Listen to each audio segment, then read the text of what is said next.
వైఎస్ఆర్ కాంగ్రెస్ పార్టీలో సోషల్ మీడియాలో కీలకమైనటువంటిది సజ్జల భార్గవ్ మీద వచ్చేటప్పటికి పోలీసులకి హైకోర్టు విచారణ 6వ తారీఖు దాకా వాయిదేస్తూ అప్పటిదాకా అతన్ని అరెస్ట్ చేయొద్దంటూ ఆర్డర్ వేసింది. న్యాయమూర్తి doctor justice Vakkalagadda Radhakrishna Kripasagar orders వేశారు. సోషల్ మీడియాలో పోస్టులకు సంబంధించి భార్గవరెడ్డి మీద పలు జిల్లాల పోలీసులు వేరువేరుగా కేసులు నమోదు చేసిన నేపథ్యంలో ఈ కేసులో తనకు ముందస్తు బెయిల్ మంజూరు చేయాలంటూ భార్గవ్ హైకోర్టులో వేసిన పిటిషన్లు వ్యాజ్యం మీద శుక్రవారం జస్టిస్ కృపాసాగర్ విచారించారు. తదుపరి విచారణ డిసెంబర్ 6వ తేదీకి వాయిదేశారు.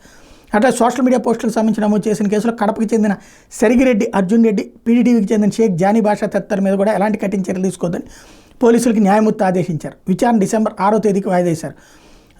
తర్వాతన సజ్జల రామకృష్ణారెడ్డి మీద ఎలాంటి కఠిన చర్యలు తీసుకోవద్దంటూ గతంలో ఇచ్చిన మధ్యంతర ఉత్తర్వులను హైకోర్టు పొడిగించింది. విచారణ డిసెంబర్ 12కి వాయిదా.